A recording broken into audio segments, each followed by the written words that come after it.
안녕하세요. 형광펜 성경과 함께하는 성경 공부. 오늘은 요한계시록 13장입니다. 내가 보니 바다에서 한 짐승이 나오는데 이 짐승은 뿔이 열이고 머리가 일곱인 걸 보면은 굉장히 사단과 닮아 있습니다. 사단도 12장을 볼 때 보라 큰 붉은 용이 나오는데 머리가 일곱이고 뿔이 열이라 그래서 굉장히 13장에 나오는 모습과 비슷해요. 하늘에서 지금 내어 쫓겼기 때문에 옛 뱀 마귀라고도 하고 사탄이라고도 하고 온 천하를 꿰는 자 이 자가 땅으로 쫓겨나왔고요. 그리고 그의 사자들도 함께 쫓겨났는데 근데 하늘은 괜찮아요. 왜냐면 하늘에서는 사단이라든지 그의 추종자들이 없으니까 즐거워할 수 있겠지만 근데 땅과 바다에는 화가 있는 것이 왜 그러냐면 마귀가 자기의 때가 얼마나 못된 줄을 알므로 크게 분을 내면서 내려갔거든요. 그래서 땅과 바다에는 이런 화가 당하게 되는 게 있는 겁니다. 계속 일어나는 건 아니고 잠깐 동안 하나님의 허락하에 이런 날뛰는 것이 있는데요. 미혹해하는 영이기 때문에 사단이 그래서 하나님과 굉장히 닮으려고 하는 모습들이 있어요. 하나님의 말씀을 비꼬는 자가 사단이었지 않습니까? 미혹해하는 영, 그리고 거짓말의 아버지고 살인자의 아버지고 그런 식으로 예수님께서도 말씀을 하신 적이 있고요. 창세기에서도 그 하나님의 말씀으로 비꼬서 들어와요. 이거 정말로 하나님이 먹지 말라고 했느냐 그러면서 들어오고 또 예수님께서 시험 받을 때도 네가 뛰어내려라 그러면은 천사가 너의 발을 받치리라. 그건 시편 말씀을 인용한 거예요. 기록되었을 때 그러면서 말하거든요. 그래서 하나님 말씀으로 비틀면서 들어옵니다.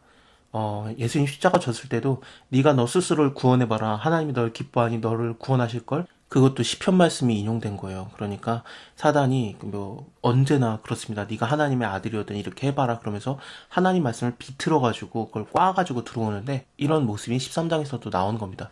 말로 미혹하게 하는 것도 있고 그리고 모습도 굉장히 좀 하나님을 따라하려고 하는 게 있어요. 그래서 잠깐 먼저 보여드리면은 일단 하나님께서도 네 생물이 있지 않았습니까? 사람의 얼굴과 같은 모양, 사자 모양, 그리고 송아지 모양, 그리고 날아가는 독수리 모양의 네 생물이 있었고 그들이 막 날아다니면서 뭐 거룩하다 하면서 하나님 찬양하고 그랬지 않습니까?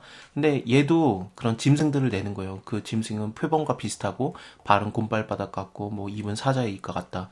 이런 짐승들 올라오는 거라든지 아니면은 뭐 뿔이 달려 있다든지 그리고 죽은 거와 같은 상처가 있는 겁니다. 그의 머리 하나가 상하여 죽게 된 것 같더니 그 죽었던 상처가 나음에 온 세상이 기이 여겨서 짐승을 따랐다. 예수님께서는 어린 양이신 예수님 완전히 죽으시고 부활하시는 그런 능력이 있는데 근데 이런 용의 짐승은 그런 능력은 없어요. 하지만 좀 따라하려고 하는 그런 게 있는 거죠. 그리고 당연히 인을 칩니다. 14만 4천 명, 이제 하나님께서 인을 치지 않습니까?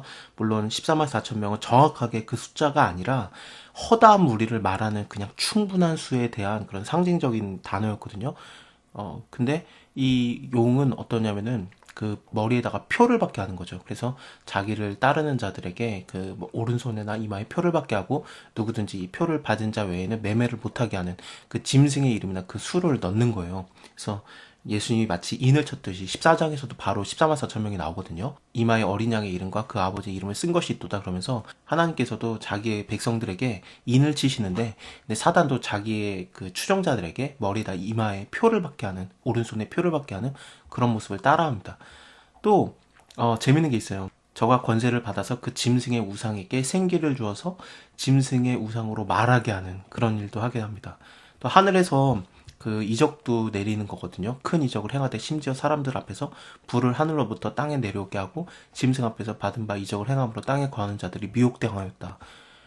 이거 하늘에서 불 떨어지는 거는 엘리야가 했던 권세이기 때문에 하나님의 사람이면은 할 수 있는 그런 거였어요. 그러니까 이걸 보고 이게 하나님과 어떤 관련된 장가 보다 하고 많이 넘어가고 또 생기를 줘서 살아나게 하는 거라든지 땅에서 올라오는 거라든지 이 땅에서 올라오는 짐승도 또 새끼양이에요. 예수님이 어린 양인 것처럼 따라하려고 하다 보니까 새끼양 그 정도가 있습니다. 그리고 하나님의 숫자가 완전 숫자 7을 많이 연결 짓지 않습니까? 왜냐하면 7일째 하나님께서 완전히 다 창조를 하셨기 때문에 쉬셨어요. 그래서 7을 완전 숫자라고 보는데 사단은 따라하려고 하는데 조금 모자라니까 막 666 이런 느낌의 그런 게 있습니다. 그렇다고 하나님과 한 끗 차이가 난다는 건 아니고 따라하려고 하는 모습이 많다는 거지.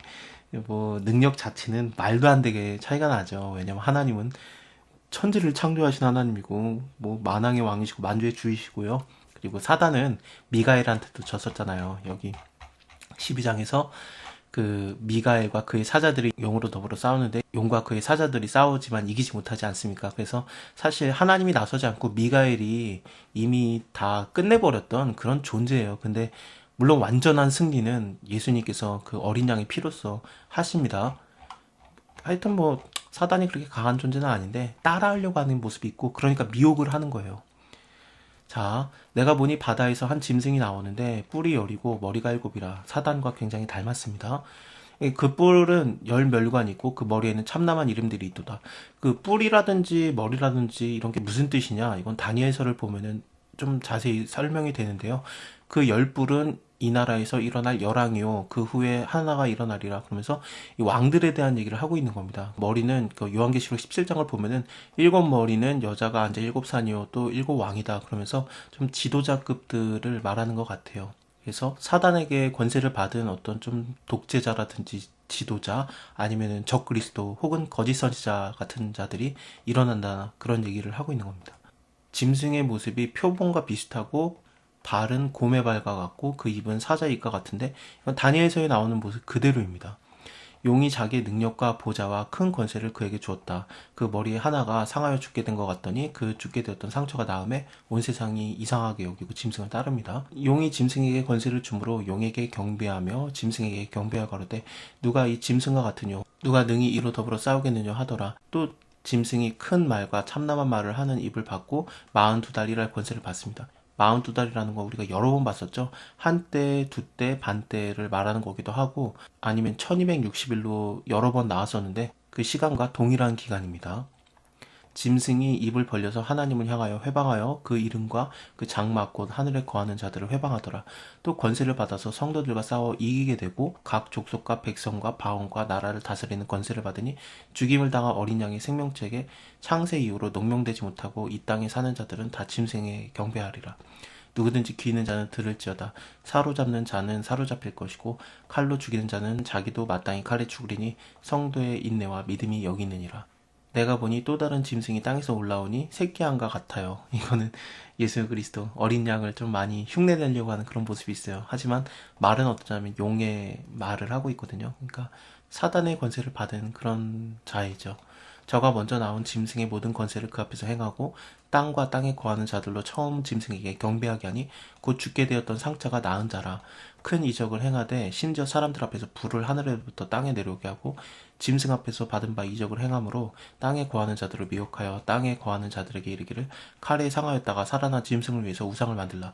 그래서 이 경배하게 하는 게 뭐였냐면 짐승을 경배하게 하는 것은 우상을 만들어서 섬기게 하는 거였습니다. 지금까지 우리가 생각을 해보면은요, 이 짐승은 어떤 존재냐면은 원래는 하나님께서 사람에게 주신 게 짐승이었어요. 아담이 창조되었을 때 하나님께서 짐승들, 뭐 동물들을 보내시고 아담에게 이름을 짓는 것을 이제 보시잖아요. 원래는 이 짐승들이 인간의 밑에 있는 존재들인데 아담이 죄를 짓고 나서 이게 완전히 역전되는 듯한 느낌이 있는 거죠. 그래서 짐승이 오히려 사람을 막 짓밟으려고 하고 위에 올라서려고 하는 그런 모습으로 나오고 있습니다. 원래는 밑이에요. 근데 올라서려고 하는 거죠. 물론 여기서 나오는 짐승이 아담과 하와 때 나왔던 그 동물들을 말하는 건 아니겠습니다만 하지만 원래는 사람이 최상위급이에요. 하나님 바로 밑이지 않겠습니까? 시편에도 기록된 것처럼 그 사람이 무엇이간데 주께서 저를 생각하시며 인자가 무엇이간데 주께서 저를 권고하시나이까 저를 그 천사보다 조금 낮게 하시고 영광과 존귀를 주셨나이다 그러는데 그 천사보다 조금 낮게 하셨다 그랬을 때 천사가 엘로힘 하나님이에요. 그렇기 때문에 원래 인간의 그런 그 지위가 하나님보다 조금 낮은 상태예요.